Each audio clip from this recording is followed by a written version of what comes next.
शुरुआत एक बड़ी खबर से करेंगे। राजधानी पटना से खबर है, अटल पथ पर एक कार ने 4 पुलिसकर्मियों को कुचल दिया।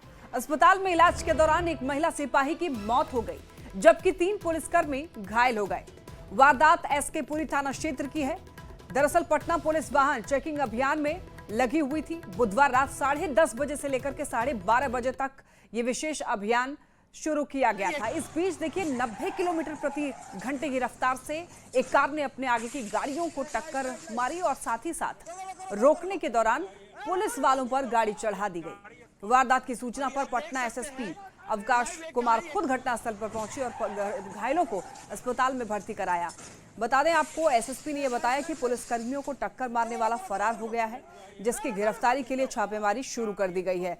2 स्कॉर्पियो को जब्त किया गया है। 2 लोगों को गिरफ्तार किया गया है। इस मामले में 4 पुलिसकर्मियों को कुचल देने की खबर मिल रही है। इलाज के दौरान महिला सिपाही की मौत भी हो गई।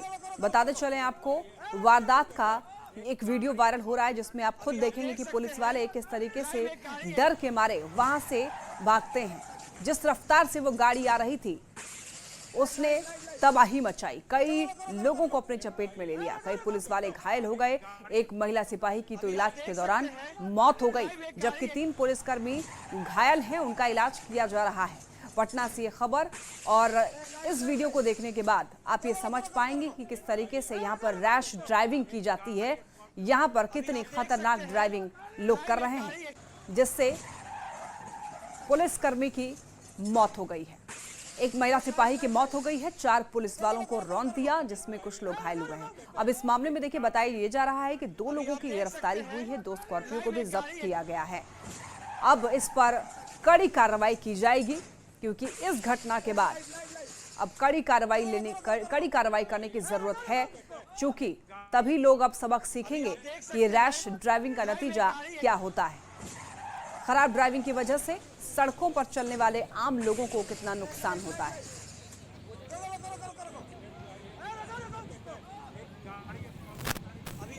वारदात एसके पुरी थाना क्षेत्र की है। पटना पुलिस वाहन चेकिंग अभियान में लगी हुई थी। बुधवार रात 10:30 बजे से लेकर के 12:30 बजे तक के लिए ये विशेष अभियान शुरू किया गया था। इसी बीच 90 किलोमीटर प्रति घंटे की रफ्तार से एक कार ने अपने आगे की गाड़ियों में टक्कर मारी, और गाड़ियों में टक्कर मारने के बाद आगे जो पुलिस वाले रोक रहे थे उन पर भी गाड़ी चढ़ा दी गई। ये वही वीडियो है। हालांकि ये वीडियो इतनी क्लियर नहीं है, थोड़ी ब्लर सी है, लेकिन ये रात के समय की वीडियो है। इसमें आप देख पाएंगे कि पुलिस वाले कैसे डर के मारे वहां से भाग जाते हैं। अब किसके नाम पर ये गाड़ी है, ये बड़ा सवाल है। ये गाड़ी का नंबर है BR01HT8437। ये गाड़ी का नंबर है। अब इसकी जांच की जा रही है कि आखिर इसका ओनर कौन है, उस वक्त ड्राइविंग कौन कर रहा था। ड्राइवर अभी फरार बताया जा रहा है। इस मामले में किसके नाम पर गाड़ी है, अब जांच पुलिस कर रही है, क्योंकि पुलिसकर्मी घायल हुए उस दौरान, और एक पुलिसकर्मी की तो मौत हो गई। अब इस घटना के बाद कार्रवाई कड़ी होगी। BR01HT8437 ये गाड़ी का नंबर है। अब ड्राइवर तो बिल्कुल नहीं बच सकता है। गाड़ी का ओनर कौन है, उस वक्त ड्राइव कौन कर रहा था, तुरंत पता लगा लिया जाएगा इससे। अब न्यूज़ 18 सवाल पूछता है ऐसी घटनाओं के बाद कि आखिर 12 घंटे बाद भी गिरफ्तारी अभी तक क्यों नहीं हो पाई है इस मामले में, और अब तक गाड़ी मालिक का पता क्यों नहीं चल पाया है, जबकि पुलिसकर्मी खुद घायल हुए उस घटना में, कोई आम लोग नहीं था। पुलिस को रौंदने वाली गाड़ी किसके नाम पर है, ये अभी तक क्यों पता नहीं चल पाया है। अगर गाड़ी का नंबर पता चल चुका है तो अभी तक ओनर क्यों नहीं पता चल पाया है। रौंदने वाली गाड़ी का नंबर साफ है, फिर भी देरी क्यों हो रही है। न्यूज़ 18 ये सवाल पूछता है। सवाल ये कि मौके पर पुलिस, फिर भी अपराधी वहां से भाग निकले, क्योंकि ड्राइवर वहां से फरार बताया जा रहा है, जिसकी गिरफ्तारी अभी तक नहीं हुई है। हिरासत में लोगों की जानकारी क्यों नहीं दे रही है। जो लोग हिरासत में लिए गए हैं उनसे भी पूछताछ के बाद अभी तक ड्राइवर कौन था, इस बात का पता नहीं चल पाया है। यह अपने आप में ये बता रहा है कि अभी तक गिरफ्तारी नहीं हुई है। ये लापरवाही भी कह सकते हैं। बदमाशों की गिरफ्तारी के लिए नाकेबंदी क्यों नहीं की गई अभी तक? क्या किसी को बचाया जा रहा है, क्या किसी को सेव किया जा रहा है? जब पुलिस सुरक्षित नहीं है तो आम लोगों का क्या होगा, सोचिए। एक पुलिसकर्मी की मौत हो चुकी है, एक महिला पुलिसकर्मी की। अब इससे बड़ी दुखद घटना और क्या होगी कि पुलिस वाले जो वहां पर चेकिंग अभियान में लगे हुए थे उनको रौंद दिया जाता है एक हाई स्पीड गाड़ी के द्वारा। एक पुलिसकर्मी की मौत हो जाती है बाकी के 3 पुलिसकर्मी ऐसे हैं जो घायल बताए जा रहे हैं इस घटना में। जब पुलिस ही सुरक्षित नहीं है तो आखिर आम लोग कैसे सुरक्षित रहेंगे? इस मामले में एसएसपी का क्या कहना है, सुनवाते हैं आपको। यहाँ पर रात्रि में 10:30 से 12:30 की चेकिंग सभी जिले में पूरे जिले में लगाई गई थी। यहाँ पे अटल पथ पर भी एसके पुरी के द्वारा चेकिंग की जा रही थी और पूरी बैरिकेडिंग वगैरह करके भी चेकिंग की जा रही थी। इसी क्रम में एक बहुत तेज रफ्तार से कार ने आकर पीछे जो कार चेक हो रही थी उसको धक्का दिया और जो आगे कार जिसकी चेकिंग हो रही थी उससे फिर पुलिस वालों को लगा, जिसमें लोग घायल हैं। अभी निकटतम हॉस्पिटल में ले जाया गया जहाँ पे इलाज चल रहा है। इसको अपराधियों पे नकेल कसने के लिए पटना पुलिस ने कल रात में एस ड्राइव चला रखा था और पटना के जो विभिन्न इलाके हैं वहाँ पे वाहन चेकिंग जो है वो की जा रही थी, सघन वाहन चेकिंग की जा रही थी। और इसी क्रम में जो है लगभग 10:30 बजे से लेकर के 12:30 बजे तक ये अभियान चल रहा था। 2 घंटे का अभियान था और इसी क्रम में यहाँ पे एसके पुरी थाना क्षेत्र का जो आप देख सकते हैं कि ये पुनाचक जाने का रास्ता है और यहाँ पे पुलिसकर्मी जब वाहन चेकिंग कर रहे थे तो उधर से यानी कि जेपी गंगा पथ से तेज़ रफ्तार की स्कॉर्पियो जो है वो आ रही थी। उसमें 3 लोग सवार थे जैसा कि वीडियो में सामने आया है। और यहाँ पे जो पुलिसकर्मी तैनात थे जिसमें एक एएसआई थे, एक महिला पुलिस कर्मी थी और एक और पुलिस गाड़ी जो थे, इन तीनों को स्कॉर्पियो ने तेज़ रफ्तार की जो स्कॉर्पियो थी उसने टक्कर मारी और इस घटना में जो है तीनों पुलिसकर्मी गंभीर रूप से घायल हो गए, जिन्हें पास के ही एक निजी अस्पताल में भर्ती कराया गया। और इलाज के दौरान जो है जो महिला सिपाही थी उनकी मौत हो गई और बाकी 2 पुलिसकर्मी जो हैं वो अभी इजाज़त है। बताते ये चले कि जिस स्कॉर्पियो ने यह टक्कर मारी है पुलिसकर्मियों की, उसका नंबर है BR01HT 8437 और इस स्कॉर्पियो पे बीजेपी यानी कि बीजेपी का जो झंडा है वो लगा हुआ था। तो ऐसे में माना जा रहा है कि किसी बीजेपी से जुड़े जो कार्यकर्ता या नेता थे उनकी ही ये गाड़ी है और गाड़ी में 3 युवक जो है वो सवार थे। हालांकि घटना के बाद जो है 2 युवक को पुलिस ने अपने कब्जे में लिया, हिरासत में लिया। चालक जो है उसके बारे में ये कहा गया कि वो फरार हो गया मौके से। अब इसकी जो है छानबीन की जा रही है। जब ड्राइवर गिरफ्तार होगा तो उसका मेडिकल भी कराया जा सकता है, क्योंकि ये माना जा रहा है कि स्कॉर्पियो का संतुलन जो है वो यूं ही नहीं बिगड़ा। हो सके तो जो चालक है वो नशा में हो या और फुल स्पीड की उसकी गाड़ी थी तो गाड़ी का संतुलन जो है वो भी ना पाया हो सकता है। तो सभी बिंदुओं पर जो है वो जांच की जाएगी। फिलहाल जो बिहार परिवहन विभाग जो है डीटीओ कार्यालय से जो है वो गाड़ी की जांच भी की जा रही है और बाकी विस्तृत जो जानकारी है वो पटना एसएसपी के द्वारा दी गई है। फिलहाल यह घटना जो है वो अटल पथ की वो बड़ी घटना है और अब इसकी छानबीन जो है वो पटना पुलिस कर रही है। कैमरा पर्सन दीपक के साथ अमित कुमार, न्यूज़ 18 पटना। और देखिए 12 घंटे के बाद भी अभी तक किसी की यहां पर जो ड्राइवर था वो गिरफ्तार नहीं हुआ है और इसके बाद कई सारे सवाल खड़े हो रहे हैं कि आखिर ड्राइवर की गिरफ्तारी क्यों नहीं हुई है। ये नंबर प्लेट इस गाड़ी की आप देख सकते हैं जो कि बताया जा रहा है कि 90 किलोमीटर प्रति घंटे की रफ्तार से गाड़ी चला रहा था और उसके अंदर जो 2 लोग सवार थे उसकी गिरफ्तारी हो गई है, लेकिन जो ड्राइवर है वो भाग गया है, जो मेन आरोपी है वो भाग गया है।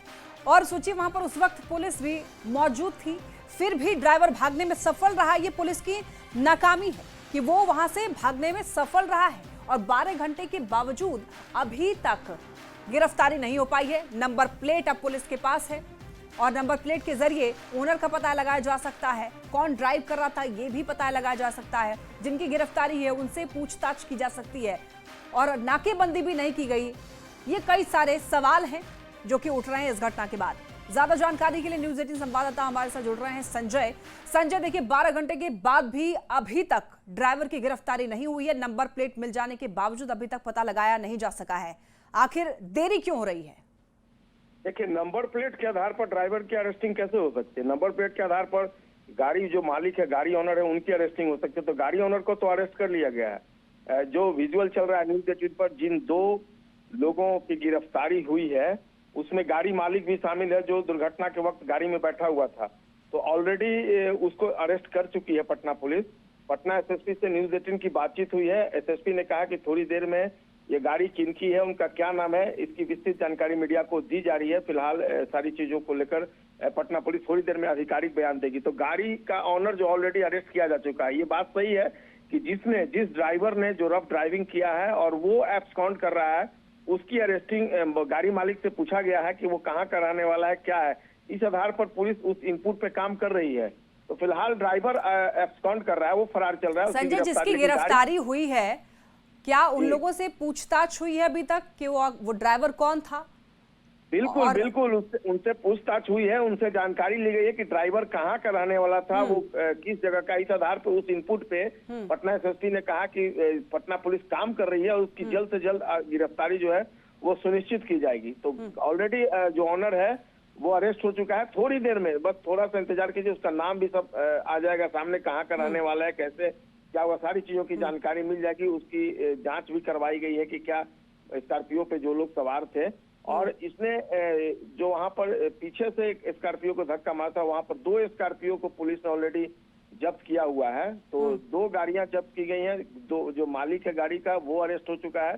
ड्राइवर की अरेस्टिंग के लिए और जो 2 गाड़ियां जब्त की गई हैं संजय, वो किस आधार पर जब्त की गई हैं? देखिए, एक तो जो गाड़ी पीछे से जिसने जो 90 किलोमीटर की रफ्तार से आ रही थी स्कॉर्पियो, उसने धक्का मारा जिससे पुलिसकर्मी की मौत तक हो गई। तो एक तो वो अरेस्ट हुई, उसके बाद उसके आगे एक गाड़ी थी। तो जो इंसिडेंट प्लेस है वहां पे 2 गाड़ियां थी, तो दोनों स्कॉर्पियो को पुलिस ने ऑलरेडी जब्त कर लिया है। रात में ही जब्त कर लिया गया था, जिसकी तस्वीर भी सामने आई है। न्यूज़ 18 जो तस्वीरें चला रहा है उसमें आप देख रहे होंगे बीजेपी झंडा लगा जो एक वकील है, वो ब्लैक कलर का, जिसने धक्का मारा है, तो उसको भी अरेस्ट कर लिया गया और आगे से पूरी तरीके से वो डैमेज है। और एक और गाड़ी लगी हुई थी। इन दोनों जो गाड़ियां हैं इनको रात में ही पटना पुलिस ने जब्त कर लिया था, और उसके बाद ट्रैफिक पुलिस की मदद से इसको ट्रैफिक थाना जो अटल पथ है वहां पर लगाया गया है। तो फिलहाल मालिक अरेस्ट है, उससे पूछताछ की गई है। आगे की जो कार्रवाई होगी, और पटना पुलिस के जो अधिकारी हैं वो लगातार कह रहे हैं कि इस पूरे मामले में हत्या का केस जो है वो दर्ज करने की कोशिश की जाएगी। और जिस तरीके से ये घटना घटी है, पटना पुलिस पूरी तरीके से शोकाकुल है। जो ड्यूटी पर पुलिसकर्मी थे, अपने दायित्व का निर्वहन कर रहे थे, क्राइम कंट्रोल के लिए काम कर रहे थे, और वहां पर इस तरीके से धृष्टता करना ये निंदनीय घटना है। और जिस तरीके से ये घटना को अंजाम दिया गया, इसमें कई तरह की बातें हैं। फिलहाल पुलिस सभी बिंदुओं पर छानबीन कर रही है और निश्चित तौर पर गाड़ी मालिक। और संजय, क्या ये ड्रिंक एंड ड्राइव का केस तो कहीं नहीं है? देखिए, मे भी हो सकता है, इससे बात से इनकार नहीं किया जा सकता है। फिलहाल मैंने बताया कि जो गाड़ी मालिक अरेस्ट हुए हैं उनकी भी जांच करवाई गई है, और जो ड्राइवर हैं अगर वो पकड़े जाते हैं तो निश्चित तौर पर उनकी भी, अगर डंकन सिचुएशन में होंगे तो उनकी भी जांच करवाई जाएगी। तो निश्चित तौर पर सभी पहलुओं पर पुलिस जो है काम कर रही है, और एसएसपी ने कहा कि थोड़ी देर इंतजार कीजिए, सारी चीजों की जानकारी पटना पुलिस से आधिकारिक तौर पर दी जाएगी। जी ठीक है संजय, बहुत धन्यवाद आपका इन तमाम जानकारियों के लिए। बढ़ते हैं खबरों में आगे। पटना से एक बड़ी खबर, और आपको बताते चलें कि आज नेता प्रतिपक्ष तेजस्वी यादव की अध्यक्षता में महागठबंधन की बैठक होगी। इस बैठक में बिहार विधानसभा चुनाव की तैयारियों पर चर्चा होगी, और इसके साथ ही देखिए सीट बंटवारे और गठबंधन में शामिल दलों के बीच समन्वय पर भी विचार होगा। तेजस्वी यादव की अध्यक्षता में महागठबंधन की चौथी महत्वपूर्ण बैठक होने जा रही है। ये बैठक बिहार विधानसभा चुनाव 2025 की तैयारियों और गठबंधन के भीतर समन्वय को मजबूत करने के लिए बुलाई गई है। बैठक में सीट बंटवारे पर जिला स्तर पर समन्वय और कॉमन मिनिमम प्रोग्राम के अहम मुद्दे पर चर्चा होने की संभावना है। महागठबंधन की इस बड़ी बैठक को लेकर बिहार की सियासी हलचल तेज है। महागठबंधन की बैठक में देखिए आरजेडी, कांग्रेस, विकासशील इंसान पार्टी और वाम दल जैसे प्रमुख घटक दल शामिल होंगे। ये बैठक इसलिए भी महत्वपूर्ण है क्योंकि गठबंधन के भीतर सीट बंटवारे को लेकर खींचतान की खबरें हैं। कांग्रेस ने देखिए 70 सीटों और वीआईपी ने 60 सीटों की मांग की है, तो लेफ्ट भी अब 45 सीट की डिमांड कर रहा है। महागठबंधन में सीट बंटवारा एक बड़ी चुनौती बनती हुई दिखाई दे रही है, और इस बैठक में इन्हीं सब मुद्दों पर बातचीत की जाएगी। सीट बंटवारा जो है एक अहम मुद्दा है जिस पर बात होना बहुत जरूरी है, क्योंकि अब देखिए लेफ्ट भी डिमांड कर दिया है 45 सीट की, और वीआईपी ने भी 60 सीटों की मांग रखी हुई है। कांग्रेस ने भी 70 सीटों की डिमांड की हुई है। तो सीट बंटवारा और एकजुटता का संदेश देना इस बैठक का मुख्य तौर पर यही मकसद हो सकता है। बैठक के बाद पता चलेगा कि आखिर किन किन मुद्दों पर बात हुई है, क्योंकि सीट को लेकर के खींचतान की खबरें लगातार सामने आ रही है, और इसी वजह से ये बैठक महागठबंधन की बहुत जरूरी है। विधानसभा चुनाव के लिए देखिए आपको बता दें कि रणनीति बनाने में जुटी हुई है इंडिया गठबंधन, और इंडिया गठबंधन में देखिए 3 बड़ी चुनौतियां हैं इस वक्त, जिससे निपटना, उसके बाद सत्ता पक्ष से मुकाबले की रणनीति बनानी है। पहली चुनौती की अगर हम लोग बात करें तो पार्टियों के बीच में बेहतर तालमेल बनाना। दूसरी चुनौती यह है कि सीटों के पेच को सुलझाना, और फिर सीएम फेस पर जारी फसाद को भी खत्म करना, एक राय बनाना, ये मुख्य तौर पर 3 चुनौतियां इस वक्त महागठबंधन के अंदर दिखाई दे रहा है। क्योंकि सीएम चेहरा कौन होगा इस पर मुहर अभी तक नहीं लगी है, किसी की तरफ से एक राय सामने नहीं आई है। इसी वजह से एक राय बनाना बहुत जरूरी है। कोई कह रहा है तेजस्वी यादव, आरजेडी की तरफ से कहा जा रहा है तेजस्वी यादव चेहरा है, लेकिन बाकी घटक दल जो है इससे सहमत नहीं दिखाई दे रहे हैं। इसी वजह से ये एक अहम मुद्दा है। दूसरा है कि तालमेल भी बैठना बहुत जरूरी है। गठबंधन में जितने भी घटक दल हैं उनके बीच में तालमेल होना बहुत जरूरी है चुनाव से पहले। साथ ही साथ सीट शेयरिंग, यानी कि सीट शेयरिंग का फॉर्मूला क्या होगा, कितने सीटों पर कौन सी पार्टी लड़ने वाली है गठबंधन के अंदर, वो बहुत जरूरी है। अब जरा देखिए 2020 की विधानसभा चुनाव में इंडिया गठबंधन दलों का कैसा प्रदर्शन रहा है, उस पर हम लोग अगर नजर डालें तो आपको बताते चलें। देखिए इंडिया गठबंधन की राजनीति को हम लोग समझ लेते हैं। गठबंधन में दावे और दबाव की राजनीति कुछ ज्यादा ही तेज है और अभी इस गठबंधन में आरजेडी, कांग्रेस, लेफ्ट पार्टी और मुकेश सहनी की वीआईपी शामिल है। अब देखिए दावेदारी वाली सियासत को हम लोग समझ रहे हैं, तो देखिए अब जरा इंडिया गठबंधन की राजनीति को हम लोग समझेंगे। देखिए गठबंधन में दावे और दबाव की राजनीति कुछ ज्यादा ही तेज है। अभी इस गठबंधन में आरजेडी, कांग्रेस और लेफ्ट पार्टियां और मुकेश सहनी की वीआईपी इसमें शामिल है। यानी कि ये आप देख सकते हैं गठबंधन में कौन कौन सी पार्टियां हैं। आरजेडी, कांग्रेस और मुकेश सहनी की ये वीआईपी पार्टी, यानी कि विकासशील इंसान पार्टी की ये पार्टी है। इसने भी 45 सीट का दावा ठोक दिया है। लेफ्ट की पार्टियां हैं इसमें। अब जरा दावेदारी वाली सियासत को हम लोग समझते हैं।